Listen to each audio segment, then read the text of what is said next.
Hi friends, Kumbh Mela మహాకుంభమేళలో ఉన్నాము. యమునా నదిలో బోట్లో వెళ్తున్నాము. చూసారా, యమునా నది మహాకుంభమేళ చాలా అద్భుతంగా మా బోటు ప్రయాణం సాగుతుంది.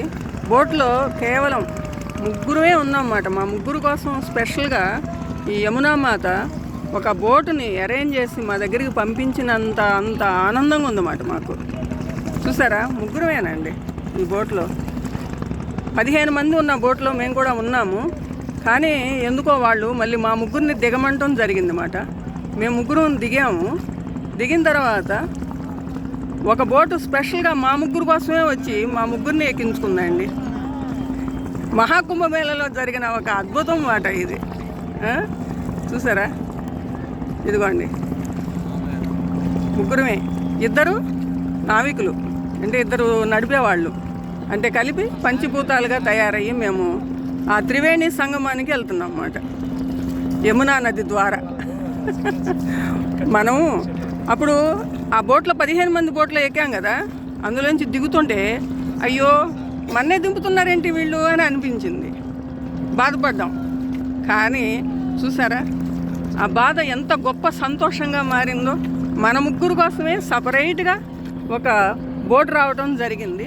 ఆ బోట్లో మేము ముగ్గురుమే ఎక్కడం జరిగింది. మా సారు, నేను, మాతో పాటు ఉన్న ఒక హెల్ప్ చేయడానికి వచ్చిన ఒక బాబు అన్నమాట. ఇదిగోండి ఆయన చూడండి, నావికుడు మాట. ఆయన నడిపే అతను. ఇగో అక్కడ ఒక ఆయన ఉన్నాడు నడిపే. కొంచెం తప్పుకో బాబు, నువ్వు కొంచెం ఇట్లా తప్పుకో. అగో ఆయన, ఇగో ఆయన ఒకరు నడుపుతున్నారు అన్నమాట, బోట్ నడుపుతున్నారు ఆయన.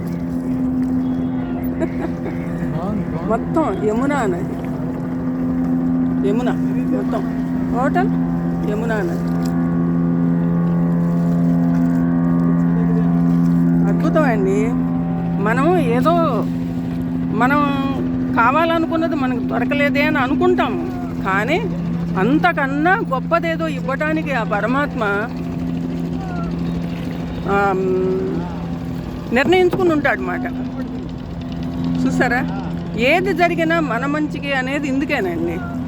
చాలా అద్భుతంగా, అసలు ఇది మాటలతో వర్ణించలేనంత ఆనందము, అద్భుతము జరిగింది ఈరోజు. మా ముగ్గురి కోసమే ఒక బోట్ రావడం జరిగింది అన్నమాట. ఇద్దరు దాన్ని నడిపేవాళ్ళు. యమునా నది ద్వారా త్రివేణి సంగమంకి వెళ్తున్నాము. ఇంతకన్నా ఇంకేమో అద్భుతాలు అంటే ఏవో కాదండి బాబు, ఇవే అద్భుతాలు అన్నమాట. మహాకుంభమేళాకి ఒక్క బోట్లో ముగ్గురము స్పెషల్గా, ఏది మనము ఊహించనిది త్రివేణి సంగమానికి ప్రయాణం అన్నమాట. ఇక్కడ అసలు నిలబడటానికే జనాలు ఖాళీ లేని పరిస్థితిలో ఇలా ఉందనంటే ఇంకా మనం ఇంతకన్నా వరాలు ఏముంటాయండి మనుషులకి?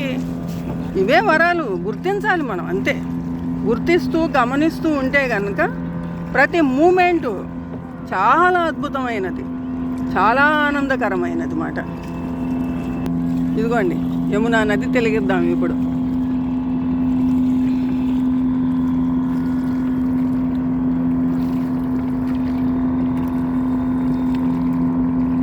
ఎక్కడన్నా చూడండి 4, 5, 10 మంది 15 మంది ఉన్నారన్నమాట.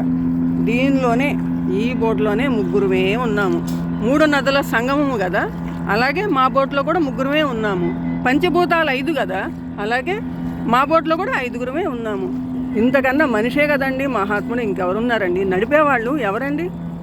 మనం ఏదో సామాన్య మనుషులు అనుకుంటాం. కానీ ఇంత గొప్ప నదిలో, ఇంత డెప్త్లో వాళ్ళు అంత ధైర్యంగా రోజు ట్రావెల్ చేస్తున్నారంటే ధైర్యస్తులు వాళ్ళండి, మనం కాదు. మనం ప్రతి చిన్నదానికి భయపడిపోతాం. కానీ మహా అద్భుతమైన యమునా నదిలో ఇంత డెప్త్లో 50 అడుగుల డెప్త్ ఉన్న ఈ యమునా నదిలో ఈ మహాత్ములు మరి మన్ని త్రివేణి సంగమంకి చేస్తున్నారంటే వాళ్ళల్లోనే ఉన్నాడు పరమాత్మ. వాళ్ళల్లోనే పరమాత్మ ఉన్నాడు, ఎవరో కాదు. నాకు ఈయనే పరమాత్మ. ఇదిగో అక్కడ ఉన్నాడు, ఆయన నడుపుతున్నాడు, ఆయనే పరమాత్మ. ఏ పరమాత్మ ये दोनों परमात्मा हम लोगों को త్రివేణి సంగం లే जा रही। ఈ ఇద్దరు పరమాత్మలు మమ్మల్ని త్రివేణి సంగం దగ్గరికి తీసుకెళ్తున్నారు అన్నమాట। ఇది మనం అర్థం చేసుకుంటే ఆనందిస్తాము, అర్థం చేసుకోలేదనుకోండి వ్యర్థంగా విలపిస్తాము। ఇలాంటివి మనము కొంత మార్చుకుంటే మంచిది మాట। మనం ఎంతో మార్చుకోవాలి, గమనిస్తుండాలి, గుర్తిస్తుండాలి, ఓపిక పట్టాలి, సహనంతో ఉండాలి। ఓర్పుతో ఉంటే గనక అంతా శుభమే, అంతా అన్నీ వరాలే। శాపాలను కూడా వరాలుగా మార్చుకున్నవాడే పరమాత్మ। అందరికీ నమస్కారము। ఇది సప్తఋషి ధామం అండ్ సొల్యూషన్ నుంచి ఈ వీడియో మీకు షేర్ చేస్తున్నాను। ఇది యమునా నది త్రివేణి సంగం మహాకుంభమేళాలో ఉన్నాం మేము। నమస్తే।